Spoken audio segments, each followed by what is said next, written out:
ஓம் சைராம், ஜெய் சைராம். என் அன்பின் சாய் குடும்ப உறவுகளே, சித்ரா பௌர்ணமியான இன்றைய தினத்தில் தங்கத் தாமரையோடு உன்னை தேடி நான் வந்துள்ளேன். நீ தங்கத் தாமரையை தொட்டு உன் வேண்டுதலை முன்வை என் குழந்தையே. அது இந்த தாமரையின் மூலம் என் செவி வந்து சேரும். உன் அழுக்குரல் எனக்கு கேட்காமல் இல்லை. பாவங்கள் செய்பவரும் தீங்கு இழைப்பதையே குறிக்கோளாய் கொண்டவரும் சிறப்பாக வாழ்கிறார்கள் என்றும், ஒரு பாவமும் அறியாத எனக்கு 8 திசைகளிலும் ஏன் இந்த துன்பமும் துயரமும் சூழ்ந்துள்ளது என்று கேட்கிறாய். உன் கேள்வி நியாயமானதுதான். இதுதான் வாழ்வின் நியதி. மனிதனாய் அவதாரம் எடுத்த கடவுள் ராமபிரான் படாத துன்பங்களை விடவா நீ பட்டுவிட்டாய்? பொய்யே பேசாத அரிச்சந்திரனின் நிலைமை என்ன?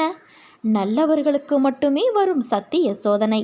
ஆனால் ஒன்றை மட்டும் புரிந்து கொள், இவர்கள் மட்டும்தான் என்னுடைய அனுக்கிரகம் பெற்றவர்கள். நல்லவனுக்கு சோதனை வந்தாலும் கடைசியில் வீழ்வது கிடையாது. உலகம் போற்ற வாழ்வான்.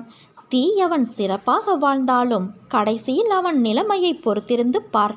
அன்று நீ வாயடைத்து நிற்பாய். எல்லாவற்றையும் உன் சாயப்பாவான நான் பார்த்து கொள்கிறேன் குழந்தையே. நீ என்னை மட்டும் பார். நான் இருக்க பயம் ஏன் உனக்கு? நீ எப்பொழுதுமே துடிப்போடு இரு. எதிலும் வெற்றியடைய வேண்டும். பிரச்சனை அனைத்திற்கும் தீர்வு காண வேண்டும். எல்லாம் சுபமாக முடிய வேண்டும் என்ற எண்ணத்தில் இருக்கிற நீ என்னுடைய திருவாய்மொழியை கவனித்துப்பார். தண்டால் எடுக்க ஆரம்பி. பாலை பற்றிய கவலை ஏதும் வேண்டா என்று நான் கூறியிருக்கிறேன். நான் ஆன்மீகத்திற்காக இதை சொன்னாலும் லௌகிகத்திற்கும் இது பொருந்தும். உனக்கு என்ன தேவையோ அதை பெரும் விதத்தில் செயல்படத் தொடங்கு. பலனை பற்றி சிறிதும் கவலைப்படாதே என்பது இதற்கு பொருள். எதையும் கணக்கு போட்டு செய்வதை விட கடவுளிடம் ஒப்படைத்து செயலில் ஈடுபடுவது மிகவும் நல்லது. ஏனென்றால் விழுந்து விழுந்து புரண்டாலும் ஒட்டுகிற மண்தான் ஒட்டும் என்ற பழமொழிக்கு ஏற்ப எவ்வளவு முயற்சி செய்தாலும் பலன் என்னவோ என்னிடம் இருக்கிறது. நான் உன் பக்கத்தில் இருக்கிறேன். செயலுக்கேற்ற பலனையும் தந்துவிடுவேன். பாபா, நான் கொஞ்சம் செயல்படுகிறேன், நீங்கள் நிறைய கொடுக்க வேண்டும் என்று கேட்டால் நான் உடனடியாக மறுத்து விடுவேன். சோம்பேறிக்கு நான் இரக்கப்படுவது இல்லை. யார் உற்சாகமாக இருக்கிறானோ, யார் துடிப்போடு செயல்படுகிறானோ அவனுக்கு மட்டும்தான் நான் கேட்பதற்கு மேலும் தருவேன். இனி சோம்பலோடு இருக்க மாட்டேன். எதற்கும் தயக்கம் காட்ட மாட்டேன்.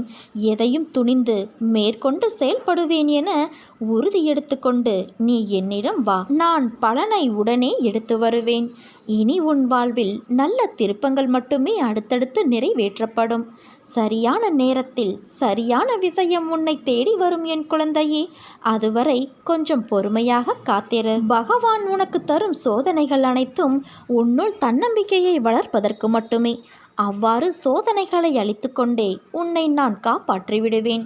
நீ அறிந்தும் அறியாமலும் பேச்சின் மூலமும் கேட்பதன் மூலமும் செய்துள்ள பாவங்கள் அனைத்தும் என்னை ஸ்மரிப்பதன் மூலம் அக்கணமே முற்றிலும் அகலும். உனக்கு என்ன வேண்டும் என்பது உன்னை விட எனக்கு நன்றாக தெரியும். நீ எடுத்து வைக்கும் ஒவ்வொரு அடியும் நான் அறிந்ததுதான்.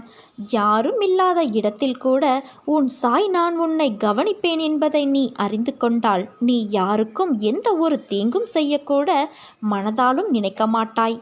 நம்பிக்கையோடு இரு, நல்லதே நடக்கும்.